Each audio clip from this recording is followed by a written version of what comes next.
Hello, and welcome to a new minisode of Fic Fiction, a magical bookish podcast for chaotic story goblins. We're taking a week off filming, actually, to spend Christmas with our families, but in the meantime, we wanted you to enjoy this segment that we filmed a bit ago alongside the last full episode. We had to cut it from that episode for time, but we enjoyed it so much we wanted to make sure we could find a way to share it with you. So from our families to yours, enjoy this segment about our favorite Christmas traditions. Merry Christmas. I think our next thing was a little bit more personal before we get back to the gift buying, and that was talking about our personal Christmas traditions. So I'm just curious, do you guys have any Christmas traditions, things you do every year for Christmas? I'll start with Molly. Yes. So I don't think it's a secret that I am a hoe for Christmas, pun intended. But I love Christmas. I love everything about Christmas. It's my favorite time of the year. Everything is just more magical and better. And when you come from, a childhood background like I did, and I know Crimson did, Christmas for me growing up was always the time where people actually made an effort, and it wasn't as bad, and things were a lot more magical. So in terms of my Christmas traditions, me and my husband don't go home for Christmas anymore. We stay where we live, and in the lead up to the holidays, we try and make an effort to go to the mall, to go Christmas shopping. We go to the Christmas markets, and we try to make the lead up to Christmas as festive as possible, which can be really difficult when you have a full-time job and you're in and don't get home until like 6-7 p.m. in the evening. So we just try to make the time that we have and the free time we have as festive as possible. We always decorate the house the last week of November, and when we do, we put on some Christmas music, whether we put on Spotify and put on a Christmas playlist, or we put the Michael Bublé Christmas album on the record player, and we put up the Christmas tree and eat celebrations, and it's become like a Christmas tradition, and it's just really magical. And we're like trying to make our own traditions, which is something that you start to do like when you get out of your parents' house and you're starting to do things for yourself. So I also bake. I love to bake, and I make frosted sugar cookies. Crimson, the frosted sugar cookies that you get like in America, Yes. from Walmart, and they are just like crack, and they have like a buttercream frosting on top. Send me the recipe, please. I make those. Homemade, they're so good. Yeah, I will. But I make those every year, and I make chocolate chip cookies, and I actually put it in my vows when Isaac and I got married that I would make him sugar cookies every year. Because he loves them. So I do those. It's so cute. And then in terms of like the actual like Christmas day, like the 3-day Christmas celebration, so Christmas Eve, Christmas Day, Boxing Day. On Christmas Eve and Christmas Day, we watch Christmas films. It's quite habitual. It's nothing like overly fancy. We don't get dressed up. We like wear our Christmas PJs, and we watch the same films on Christmas Eve and Christmas Day every single year. So on Christmas Eve, we watch Elf and Home Alone, and then The Holiday before we go to bed with hot chocolate. And then I love The Holiday. And then I do too. It's such a good Christmas film. Perfect movie. Yeah. Yeah. It's just a classic in the best way possible. And then on Christmas Day, we watch Klaus, which is a newer one. Have you seen it? I have seen Klaus, and I like it. Yeah. It's adorable. It's on Netflix, Ali, and if you haven't watched it, you need to watch it because it is the cutest film ever. It's like one of our go-to Christmas films. So we watch Klaus. Have you seen this one isn't new anymore because I'm old, but have you seen Arthur Christmas? I think that's the next one on my list. Amazing. Yeah, it's so cute. Yeah. So we watched Arthur Christmas second, and I love that film, not just because it's such a good film, but also the little girl that they deliver the Christmas present to is from Cornwall, and I am from Cornwall, so I'm always like, oh. Yeah, so cute. It's great having rap for like people in Cornwall in a film that people watch all over the world because nobody knows where we're from. Right, yeah. So after Christmas, and then we watch Home Alone 2, and then before bed we watch Polar Express, which is a Christmas tradition that was something that I did as a child. And the copy that we watch is the first ever like DVD like copy that I had when I was like growing up, when I was little. I hate that movie. There's yeah, something I know that so it's kind of like creepy mixed about it. My sister is the same. She loves it. Like you, that is her Christmas movie every year. My parents watch it with my sister every single year. She loves it, and I cannot stand that movie. See, I can appreciate and understand why you don't like it, but at the same time, that animation was so above its time. Yeah. It's kind of insane. So I'm gonna age myself again, but I think that I was the age when Polar Express came out where it kind of wasn't cool to like a movie like that. So I've actually never seen Polar Express. You should watch it. You Please should watch it. I You do need to agree watch that it. it's You need like, to watch I it. understand why people really love it, and I feel like the first time you ever see it, you're like, this is really good. But for me, I once was enough. Yeah, no, I love it. And then for the rest, for like Christmas Day, we wake up, we open stockings, we have breakfast, and then we open presents, and then just spend the rest of the day watching films before we have a roast for dinner. And love that. Not to go on because you guys need to share yours, but it's really funny. But my husband, when he was growing up, he had Chinese on Christmas Day. So he ate Chinese food on Christmas Day. Chinese. And there is no. So there's a very specific reason for it. So Isaac has always been a vegetarian, like always. And growing up, he has 3 siblings, and they could never agree on what they wanted to eat. So they would always have separate foods. However, on Christmas Day, they eat Chinese food one year. And Isaac, when he was at school, had to write about a tradition in his family. And he wrote about the fact that they eat Chinese food on Christmas Day because they did it once. And every year after, they ate Chinese on Christmas Day, and it became their tradition. And it was great, but you had to make it. Like, you have to make every little like thing, and especially because we're vegetarian. But yeah, we don't do that anymore. But we have it on New Year's Day to like keep up the tradition. So I think, and I might be just projecting off of only a couple movies, but I've seen movies set in New York City where that's like a tradition among some families because they don't like to cook, and Chinese is one of the only things that's open on Christmas Day. Yeah. If they happen to be, you know, Buddhist or something instead of Christian. So yeah, that's really interesting. So what a fun those tradition. are mine. So cute. You go Christmas hard, don't you, Molly? Like, you love Christmas. I do. Yeah. I do. So I also love Christmas. I think we talked last time about my dad as Santa. Yes, we talked about it off the pod, but my dad. I love your Santa dad. Yeah. My dad is obsessed with being Santa, but he actually didn't do that. He had taken a break from it when I was a kid, but we always, when I was growing up, had like a 10-foot tall Christmas tree. It was this big deal to decorate it every year, and it had, you know, the train around the bottom. And Christmas was always a really big deal in my family. And actually, it wasn't until I was a teenager when things were rougher that like there were a few bad Christmases in there where honestly we didn't do much, but like Christmas was always a really big deal for me. And growing up, I started to make new traditions with friends and stuff, and so I was actually friends with my husband's sister before we were dating, and I always went to see her daughter, my niece who's now 17, go open Christmas gifts on Christmas morning, and she did like this big Christmas breakfast every Christmas Day morning, and there was always this big Christmas Eve party at her house since that was a big tradition. And by this time, when I was an adult, my dad was doing Santa again, and so like he does something like 40 Christmas trees in his front yard and like decorates to the nines and has a sleigh that he would like sit in for the neighborhood kids to come and like sit with Santa.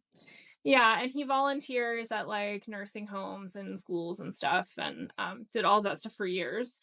So he's very, very Christmas. And then when we moved away, we originally moved to Virginia, which is like a 2-3 day drive from Oklahoma. So originally we were going home every year for Christmas, and it was fun, but it's like one of those things where you kind of have to take a week to go do it. and take all this time off. And then it's not really a vacation. It's actually a lot of work. And so when COVID hit, we kind of had our first opportunity to just not do it and just stay home. And I have never been more grateful because we finally started kind of creating our own traditions like you talked about and doing our own thing. So we stay home for Christmas now. We for a while we were doing fake trees, but now we're doing real trees, which I love. It's super fun to go pick out a tree.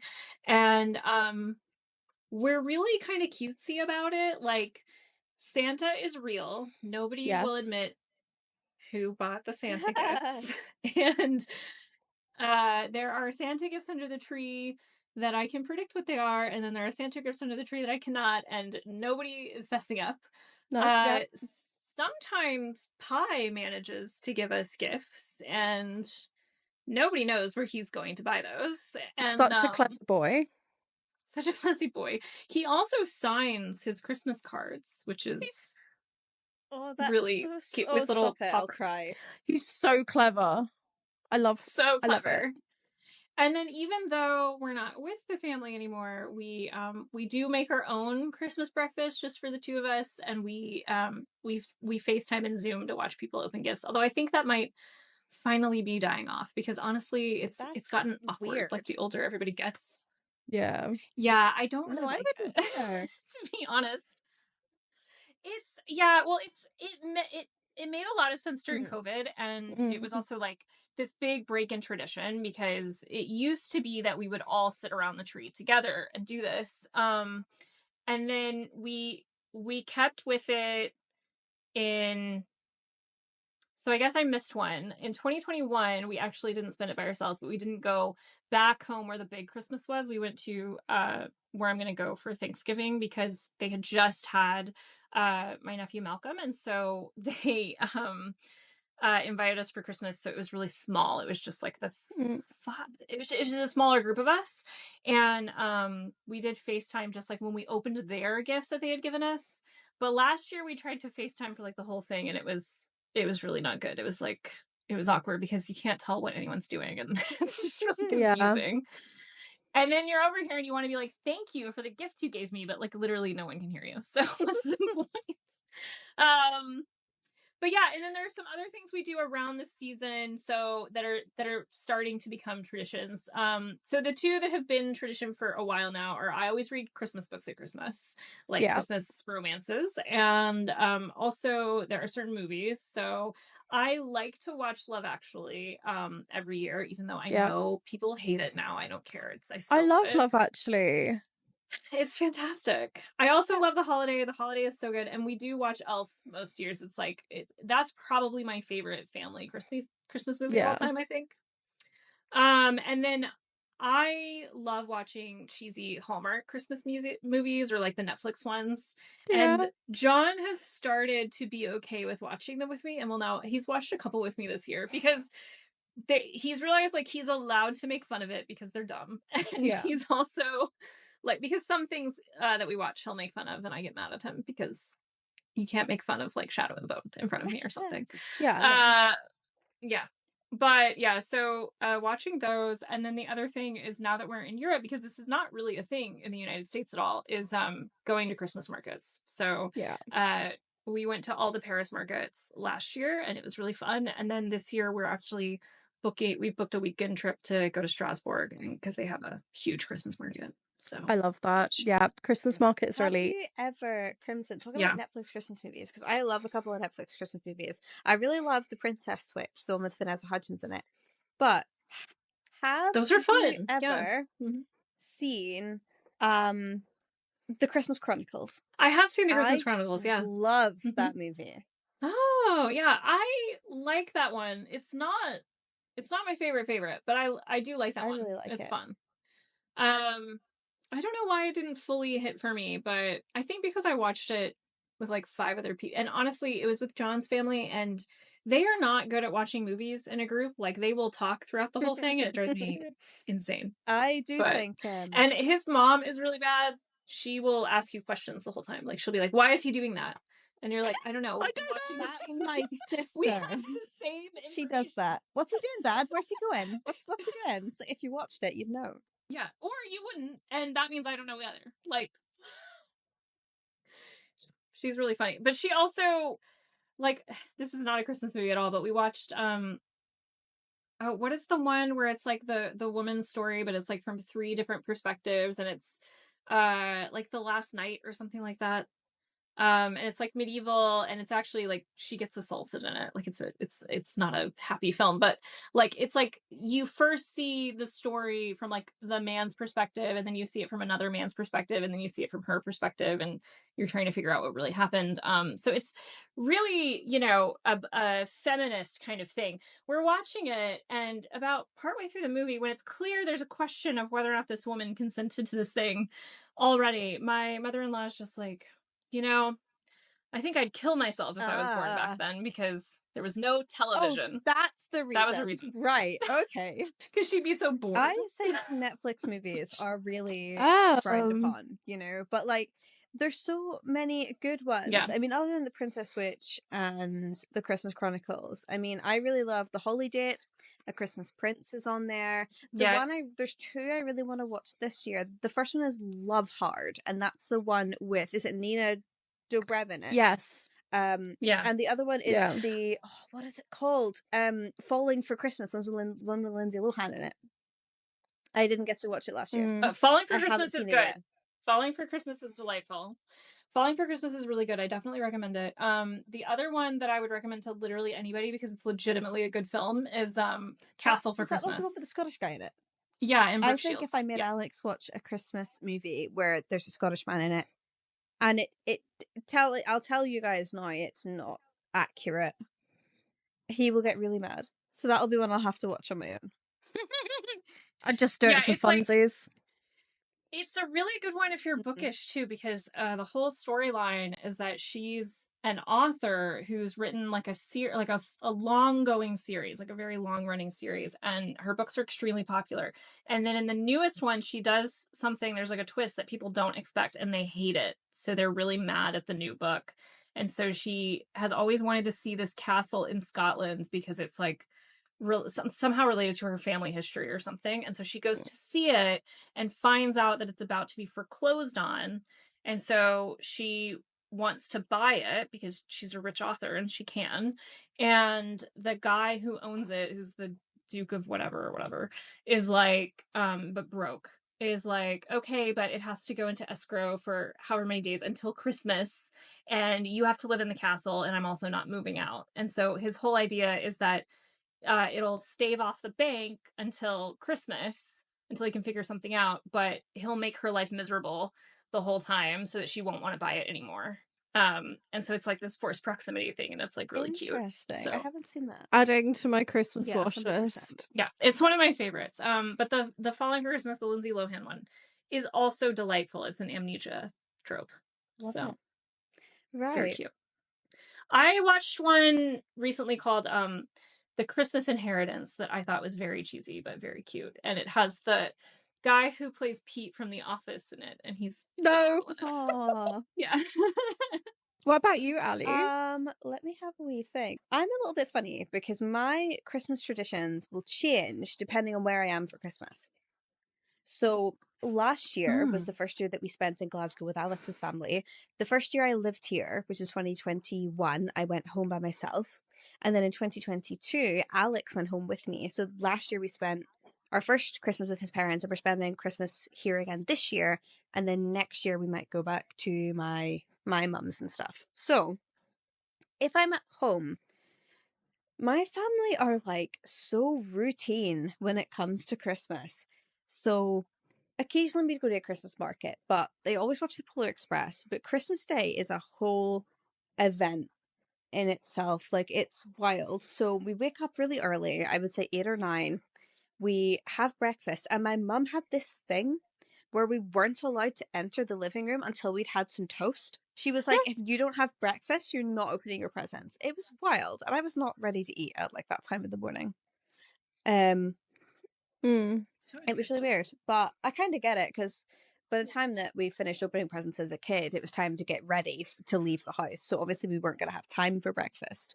So I totally get it when we were kids. And it did stop when we got to teenage years, because I think we just were like, no, I'm not having breakfast. Sorry. Ma'am, a breakfast on Christmas Day is curly whirlies. Thank you very much. Like cracking What open the the hell is a selection curly box. whirly? What? What is a curly It's whirly? like chewy, like soft toffee covered in Cadbury's chocolate. It sounds like slang for like hair down there. Cute. Yeah, because that's what Molly's having for Okay, her I'm Christmas gonna breakfast. obviously out of a listen, selection box. no judgment. God. So clearly we're gonna have to send you some curly whirlies.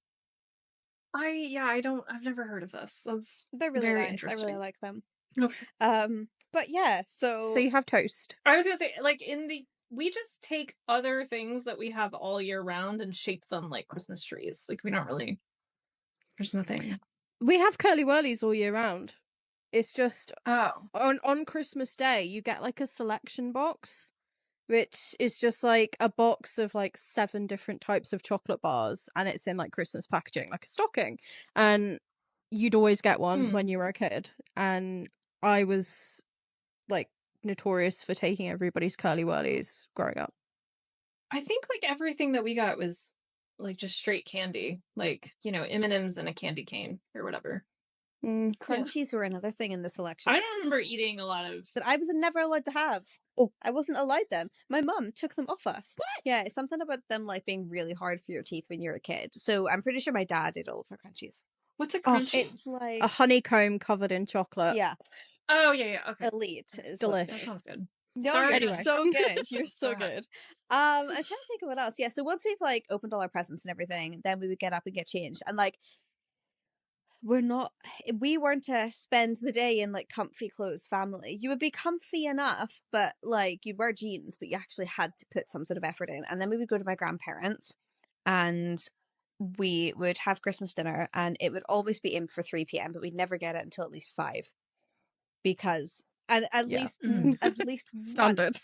once every year there will be something left in the oven or left in the kitchen that we'll not eat and we'll remember about until after our Christmas dinner. One year there was parsnips left in the oven the entire time we were eating Christmas dinner, and they were all like, something's just not quite right with this Christmas dinner, and then they realized that they hadn't served up the vegetables. Were they cold by the time you got they to were them? still warm because they were in the oven. But what are like what is Christmas dinner? I know Molly said a roast. I know for me it was always usually like a ham, or like turkeys are quite common too.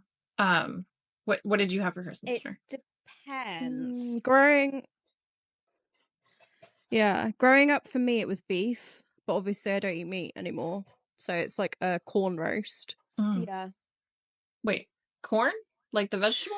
No, like the Fic meat. So there's Like- the main vegetarian like meat substitute brand in the UK is called Corn. So it's either a corn roast, I'll send you a picture of it, they're wild, or a Linda McCartney roast, which was the better one, but they're much harder to They get are hold hard of to now. get a hold of, especially at Christmas time. I think a lot of people do have lamb in the US as well. I kind of forgot about that because no one in my family Oh, we likes never had lamb. We No. had my granda. So at my granda's, because there's always loads of us, so there'd be 6 of us. One year I'm pretty sure we had my cousins over as well. I don't remember it, but I'm pretty sure that would have been wild. So my grandparents would always do like a little ham, and then they would always do like a turkey. My mum did, I think she did like turkey or chicken here, which I'll talk about in a wee bit with Alex's parents, but we would do, I think it was turkey last year, but Alex doesn't like turkey, so he had ham. And we always have like sausages. There's always sausages cutting about.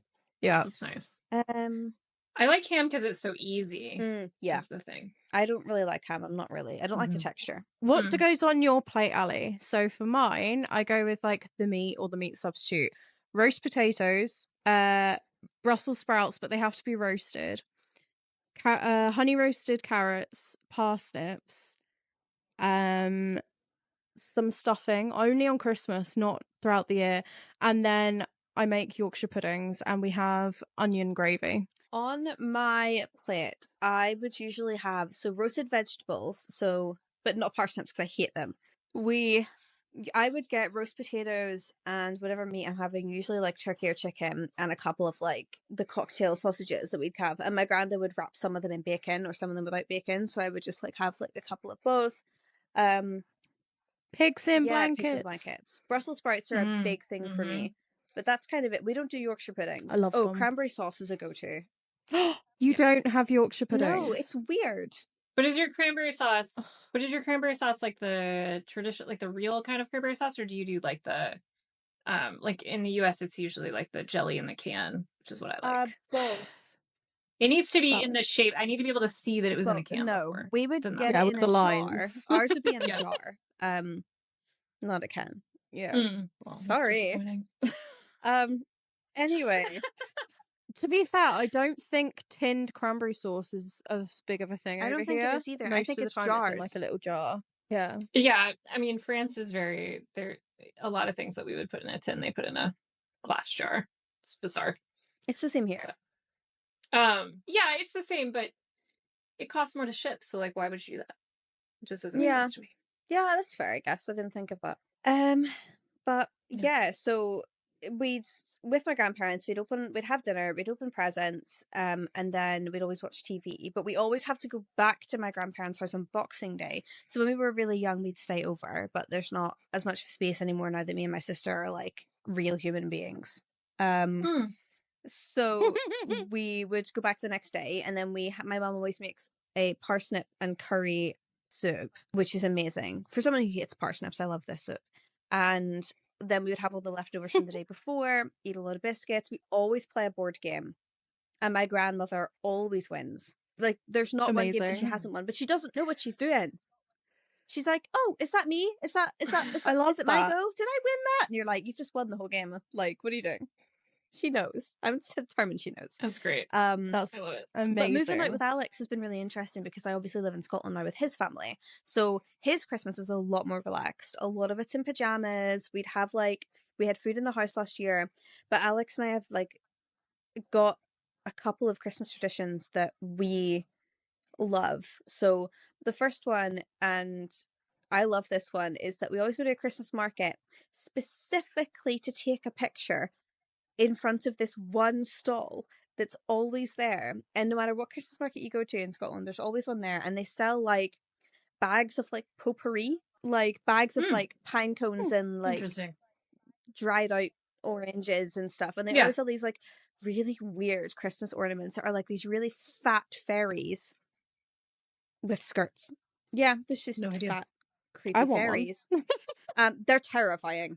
Amazing. So yeah, we always take a photo. So we've done that every year so far. So we'll go back to Christmas market and take a photo this year. We've also we do stockings in the morning. So I bought some stockings from Soster and Green last year, and we filled them with like treats and chocolates and stuff, and they give them to each other in the morning in bed, and it's really sweet. We always make a cheese board. And my new Christmas tradition that I've started is that I make a pavlova wreath every year. So like full meringue from scratch. Now this thing is massive. Yeah. Last year. And I mean like huge. I'll send you guys a picture of it later, but it was huge. I love that. There were 3 boxes of fruit. So when are you pavlova. Whoa. So when are you gonna audition for Bake Off? I don't think I can do Bake Off because I cry too easily. Okay. It would be I think memorable. that's the fun of it. Yeah. Like all the ones that we remember are the people who got really upset. So. I would just be sobbing the whole time. I also I hate the technicals when they're like, make a short crust pastry and put it in the pan, but they don't give you any instructions or any measurements. I'd be like, what? You're just supposed to know what a short crust pastry is. Come on.